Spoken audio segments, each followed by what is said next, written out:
पत्रकार बंधुओं का, प्रिंट और इलेक्ट्रॉनिक मीडिया का मैं स्वागत करता हूं और आप सभी को बहुत बहुत धन्यवाद देता हूं कि आप सभी ने सत्य को जनता के सामने रखने का, अपने दायित्व का निर्वहन किया है और न्याय के लिए आप सभी ने आगे बढ़ कर के काम किया है। इसके लिए मैं अपनी तरफ से और पीस पार्टी की तरफ से आप सभी को बहुत बहुत मुबारकबाद और सभी को बधाई देता हूं। साथियों,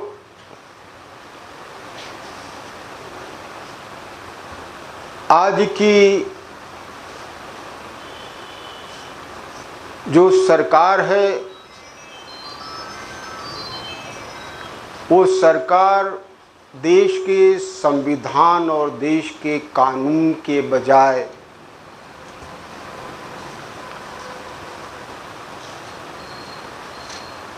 फिरौन जैसे,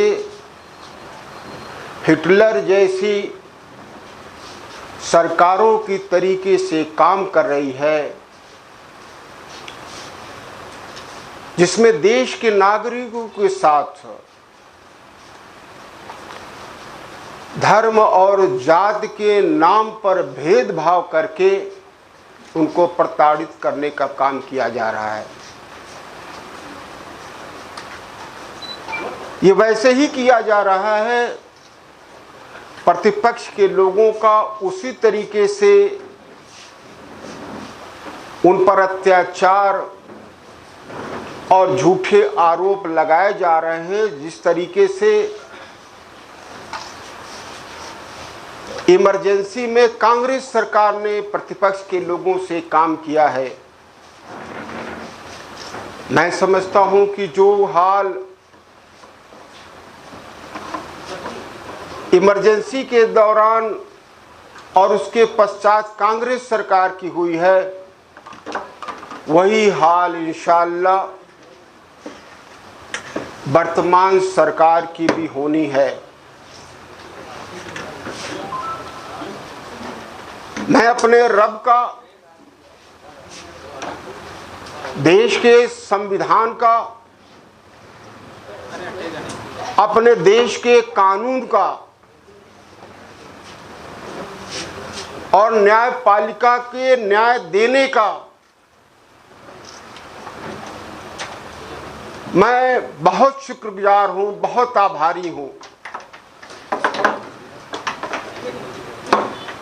इन सभी की कृपा से, इन सभी की मेहरबानी से यह बिल्कुल साफ हो गया है कि हमारे देश में सांप्रदायिक ताकतों की साजिश कभी कामयाब नहीं होगी और हमारे मुल्क के संविधान और कानून का और न्याय व्यवस्था का बोलबाला रहेगा और जितनी ही फासिस्ट ताकतें हैं, सांप्रदायिक ताकतें हैं, उन सभी की साजिश इंशाअल्लाह कामयाब नहीं होगी। झूठे आरोपों में, तरह तरह की धाराओं में मुकदमा करना, मुबारकबाद के मौके पर जनता को जो मुबारकबाद दिया गया है उस पर एनएसए लगाना, यह साबित करता है कि सरकार संविधान और देश के कानून को त्याग कर दुर्भावना से बदले के लिए काम कर रही है। देश की जनता सहनशील है, न्यायपरक है। मुझे विश्वास है कि जनता इनके दुर्भावनाओं का, इनके अत्याचार का, देश के संविधान और कानून व्यवस्था के अपने लिए इस्तेमाल करने का जवाब देगी, ये मुझे पूरा विश्वास है। और इस संघर्ष में आप सभी महानुभाव का पीस पार्टी को और हमें समर्थन मिलेगा। मैं जानता हूं कि यह लड़ाई बड़ी है, लंबी है। अन्याय के खिलाफ लड़ाई लंबी हो सकती है। न्याय और धर्म परेशान हो सकता है, मगर अधर्म का, जुल्म का जीत नहीं हो सकता है। हमें पूरी उम्मीद है कि धर्म की जीत होगी, न्याय की जीत होगी, इस देश के कानून व्यवस्था की जीत होगी और आप सभी लोग इसमें भागीदार रहेंगे। आप सभी लोग आए, आगे भी मुझे आशंका है कि सरकार जो उनकी सांप्रदायिक, अत्याचारी, संविधान और देश के कानून विरोधी जो कार्य है, उसका दुरुपयोग और भी लगाएंगे। पर हमें पूरा विश्वास है हमारे रब से, इस देश के संविधान से, कानून से और आप सभी बंधुओं से कि इस लड़ाई में आप सभी लोग, इस धर्म की लड़ाई में जिन्होंने इस देश के माहौल को खराब किया है, सांप्रदायिक सौहार्द को बिगाड़ने का काम किया है, उसमें आप सहयोगी रहेंगे। जब से ये सरकार हो रही है, कभी चरित्र हनन के लिए बलात्कार में सरकार बनते ही हमें जेल भेजा,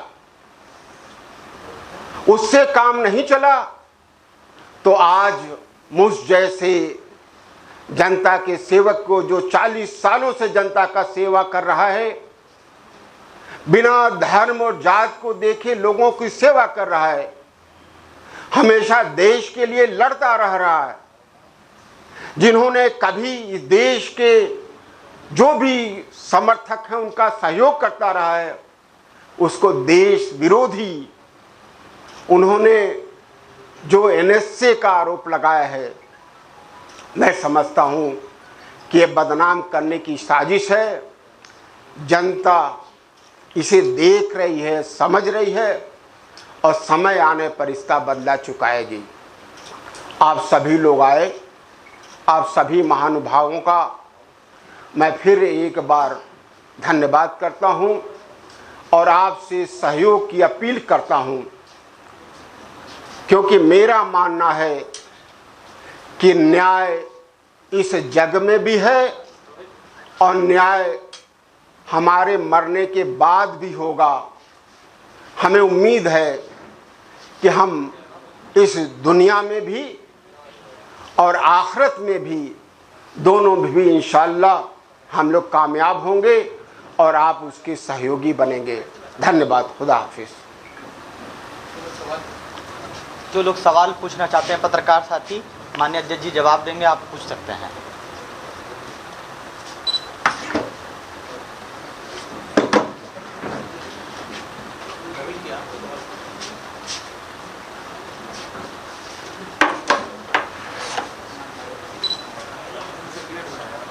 जी सर, ये बाई इलेक्शन होने वाले हैं, क्या देवरिया वाले तरफ आप लोग सपोर्ट करेंगे पार्टी का? पीस पार्टी गठन 2008 में हुआ है। उसने किसी पार्टी का सपोर्ट नहीं किया है। हमारी नीति नहीं है, हमारी नीति सहभागिता की है। सपोर्ट देना, सपोर्ट लेना, हम समझौते में, सहयोग में विश्वास करते हैं, न कि किसी को नुकसान पहुंचाने में या किसी का समर्थन करने में हमारा विश्वास, पीस पार्टी का विश्वास नहीं है।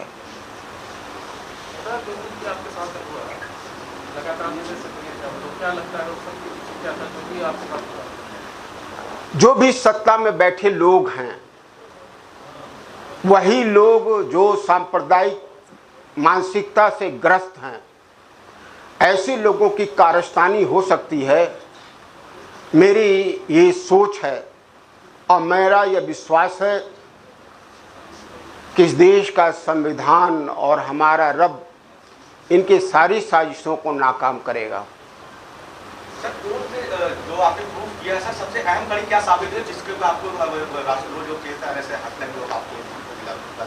अभी मैटर ये कोर्ट में है, इसलिए हम लोग कोर्ट का बहुत मैटर डिस्कस नहीं कर सकते। मैं इतने ही कह सकता हूं कि कोर्ट ने हमें न्याय दिया है और सांप्रदायिक ताकतों की जो साजिश हुई थी एनएसए को हटाने का भी, ये तो पहले ही स्टेज में जो एडवाइजरी कमेटी होती है उन्होंने ही एनएसए हटा दिया था। और दो दूसरे मुकदमे थे वो एडिशनल कोर्ट ने ही हमें बरी कर दिया, हमें रिहा कर दिया है और हमें उम्मीद है कि हम इस सारे मामलों से बरी हो जाएंगे और जिस सांप्रदायिक ताकतों की ये साजिश है ये कामयाब नहीं होंगे। सर आने वाले किसान बिल लेट होगी, आप क्या आक्रामक अख्तियार करेंगे आने वाले आपके आने के बाद से संगठन कुछ ऐसी कोई एक्टिविटीज करनेगा जो कि प्रोटेस्ट किसानों के बिल को लेकर तमाम किसानों को समस्याएं हैं? इस देश की समस्याओं के लिए पीस पार्टी 2008 से लड़ रही है। ऐसा कोई मुद्दा नहीं है जिस पर पीस पार्टी नहीं लड़ रही है। सरकार की और सांप्रदायिक ताकतों की साजिश है कि हर मुद्दे को कमलाइज कर दिया जाए, उस एंगल से बांट दिया जाए, चाहे वो किसानों का मामला हो चाहे वो हाथरस का मामला हो। सब मामले को वो सांप्रदायिक रंग दे करके उसे ख़त्म करने की साजिश हो रही है। मैं समझता हूँ कि हमारा जो न्याय व्यवस्था है इसको कामयाब नहीं होने देगा, इसी में हमारे देश की भलाई है। बीजेपी सरकार जब आई थी उसका नारा था सबका साथ सबका विकास, क्या लगता है कि नारे में विफल हो गई है या उनका कामयाबी है? अगर कामयाबी रहती तो डॉक्टर अयूब जैसा देशभक्त आज जेल में नहीं होता, वो भी राष्ट्रद्रोह के मुकदमे में।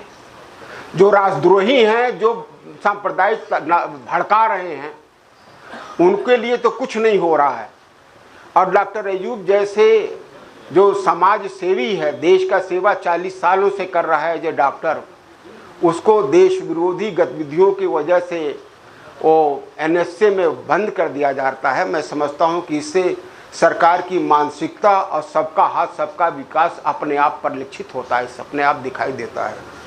डॉक्टर साहब लगातार प्रदेश में जो है साधुओं की हत्याएं हो रही हैं, कहीं सलगता मिल रहा है, कहीं गोली मार दिया, क्या कहते हैं?